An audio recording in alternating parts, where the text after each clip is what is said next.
What's good, ladies and gentlemen? So welcome to another SK Wealth Academy podcast. This podcast is titled "By a Fact Rejecting Epidemic is Spreading So Rapidly in Society." So we've had a number of epidemics recently. I spoke about the epidemic of corporate greed and how that might have contributed to the coronavirus pandemic recently.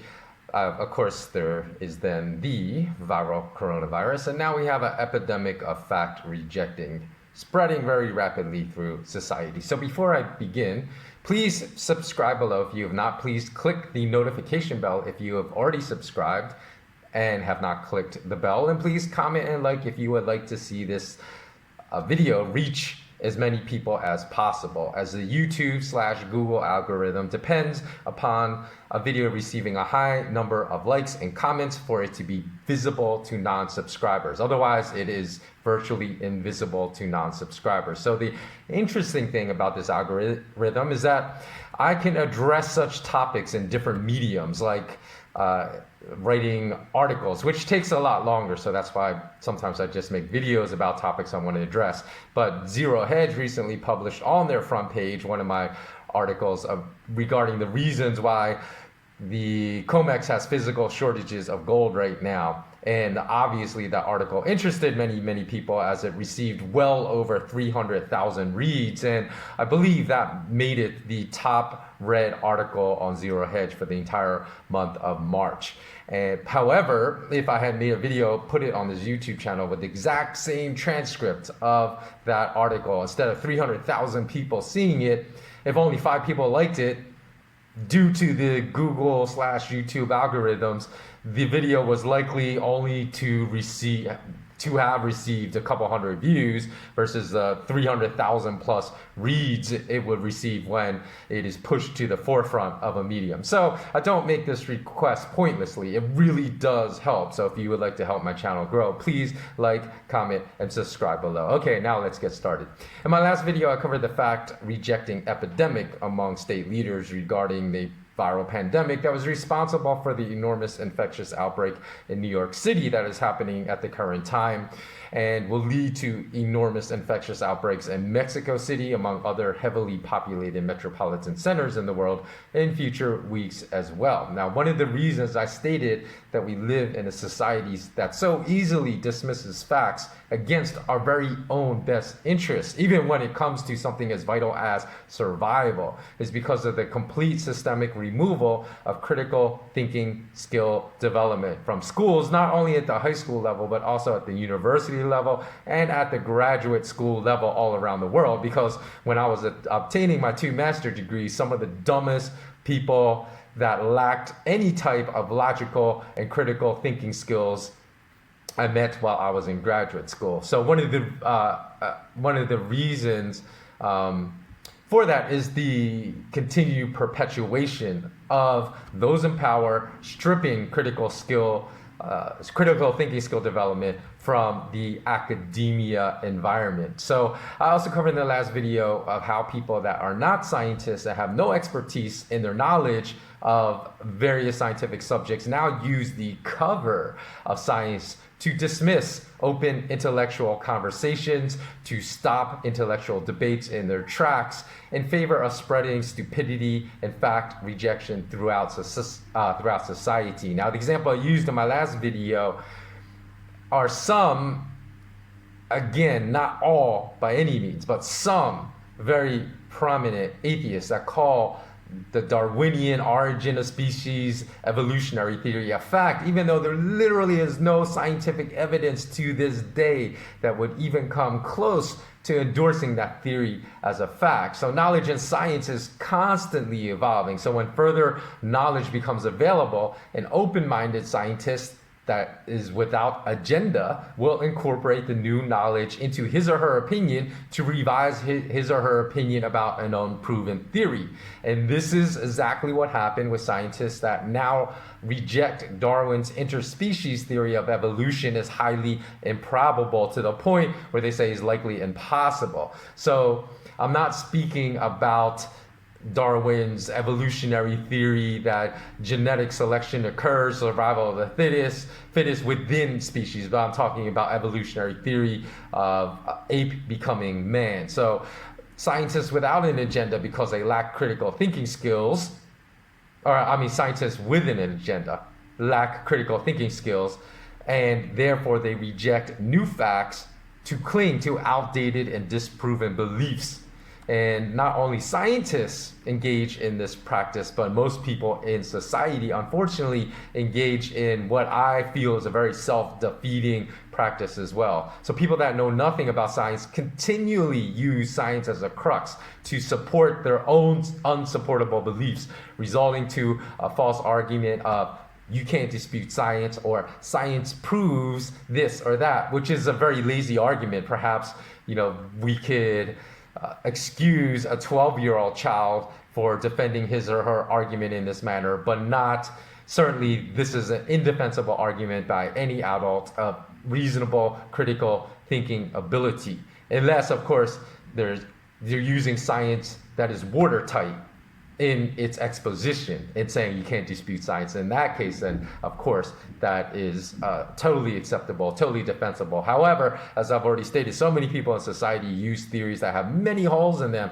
and are not even highly probable, to constantly argue that science proves this or science proves that, and this is a fact, when it indeed is still open to question. And question and curiosity is what spreads intellect throughout society, and that is what is being slammed down and hammered down in today's society. It's also massively ironic that people in power with an agenda perpetually use the argument of science states this or science states that to shut down any opposition voice, as the very act of trying to censor the voice of anyone that disagrees with the narrative is the very opposite of what a true scientist would compel us to do, which is science is supposed to encourage the exploration of new ideas or unconsidered perspectives in order to come up with the best answer to a question. But instead, today, people are merely interested in blacklisting, blackballing, or even totally censoring anyone that disagrees with them. I mean, we look, social media platforms are the worst. The owners of social media platforms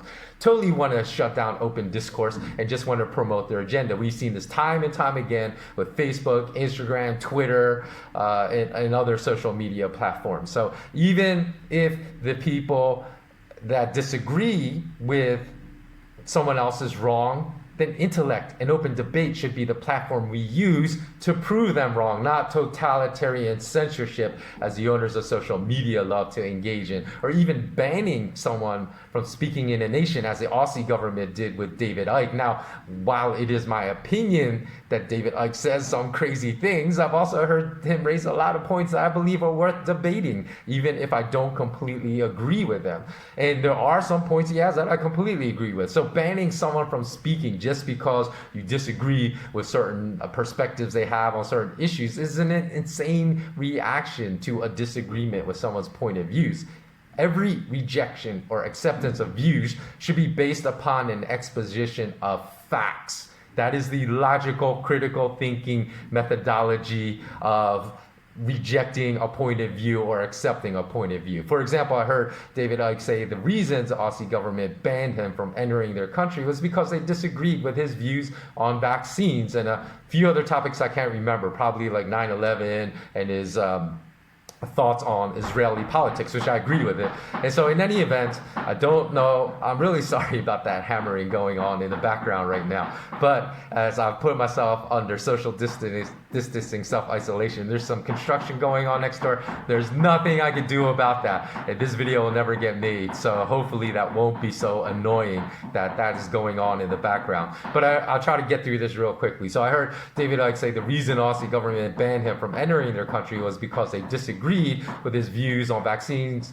and whatnot. So I don't know if Icke is what they call an anti-vaxxer because I haven't heard his opinions about vaccines, but I've had some opinions about vaccines on my own that are unpopular, that have compelled some people to falsely label me as being an anti-vaxxer too. And here we return to the fundamental problem of fact rejection again. So To begin, as a neurobiology major, I've studied infectious disease transmission, viral replication, and the molecular science of fighting viruses. So I'm far more educated about these topics than people that try to libel me because I disagreed with their opinions as an anti-vaxxer. So this is a huge problem in the promotion of idiocy in society today. It's become near impossible to present a nuanced, facts-based view that raises questions that goes against the mainstream narrative without being lumped into a conspiratorial category, because there's so many people that lack critical thinking skills in society today. So these people that completely lack critical thinking skills will say, oh, you're an anti-vaxxer, when all you're doing is really relaying an exposition of facts. So let me tell you about my position and why it's insane that people would call me anti-vaxxer. Because, like I said, I have studied a lot of these subjects. So I acknowledge that the smallpox vaccine is responsible for the fact that we haven't had a single incidence of smallpox in the world since Rahima Banu contracted it in 1975 in Bangladesh. And I also, my position on vaccines is that they're very effective and they perform their job of eradicating dangerous infectious diseases from society in an efficacicious manner and an efficient manner. So I'm a proponent for the efficacy of vaccines eradicating harmful diseases. However, the question, you're going to think this is crazy as long as you are someone of intellect, which most people that watch my channel are. The question I've raised in the past and I still raise today is whether a cocktail of live and attenuated vaccines given all at once to infants, we're talking sometimes infants at 2 months old receive 5 to 6 vaccines in one visit. If that cocktail can be dangerous, and perhaps it would be better off for infants never to receive 2 or 3 more vaccines in a single visit. So that may require a little more work on behalf of the parent, having to schedule more doctor visits to get their child vaccinated. Or I've even raised if all of those vaccines are even really necessary, because as a child, I only received 3 vaccines. I received the OPV, oral polio vaccine, the DPT, diphtheria, pertussis, and tetanus, and the MMR, measles, mumps, rubella. And I was fine. I was probably like the least sick kid going through all throughout school. And I also have raised a question, but this is just a fact.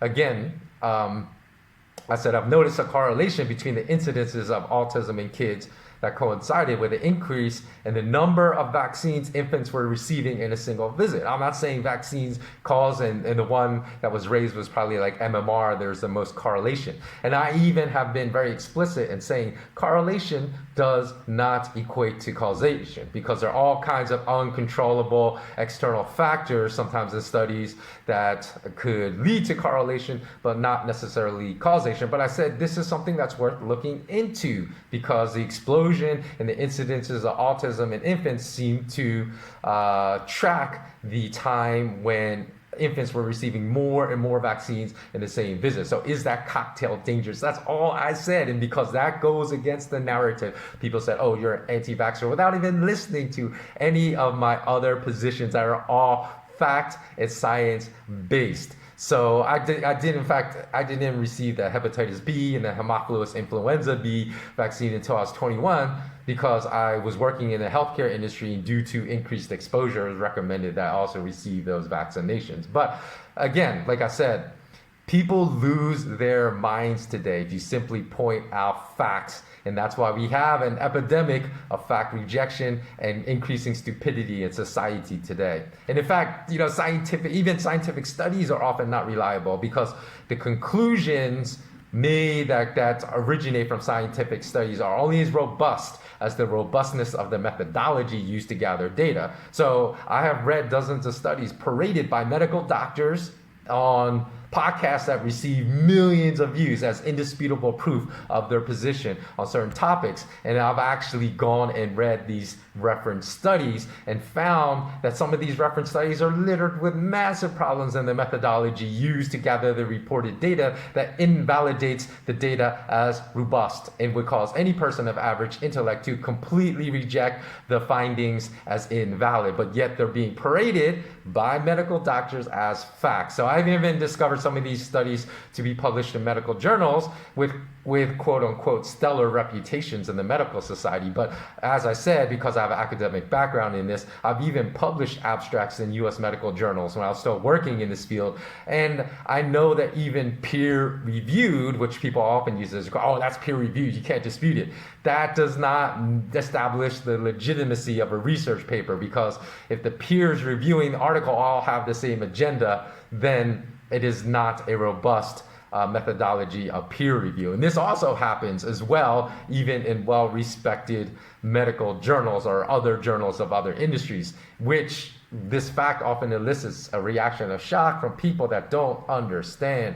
Every industry is infused with politics, whether the medical industry, the energy industry, or even the academic and educational industry. So consequently, this is why I devoted a very lengthy course, a very detailed course with many exercises in my SK Wealth Academy curriculum to critical thinking skill development, as well as infused critical thinking exercises into every course on my online academy. So for those of you that may be watching this video for the very first time, meaning it's your first video you watched on my channel, you can learn more about my academy by downloading the fact sheet and curriculum from my new site, which I will put in the link below, but it's malamalama.com/WordPress. So my skwealthacademy.com website has not been launched yet. So my full online academy is still awaiting launch. It's been delayed because of the difficulties in completing some of the things I need to complete to launch my company because of this global pandemic right now. So hopefully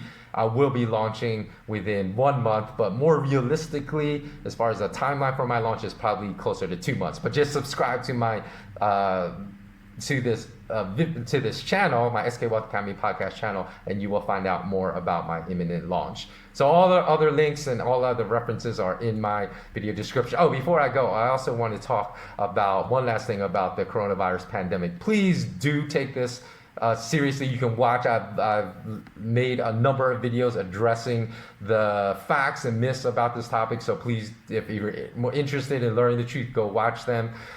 Please do engage in social distancing, because that is an effective frontline defense against catching and spreading the coronavirus. If you go back and watch even the movie Contagion, which I believe came out 9 years ago, I think it came out in 2011, it might even be longer than that, but they even actually talk about social distance. Social distancing is not a new concept. It's one that's been around forever as an effective frontline defense against the spread of infectious diseases with a high R naught. So, and also if you're having a problem, because I heard in New York there's a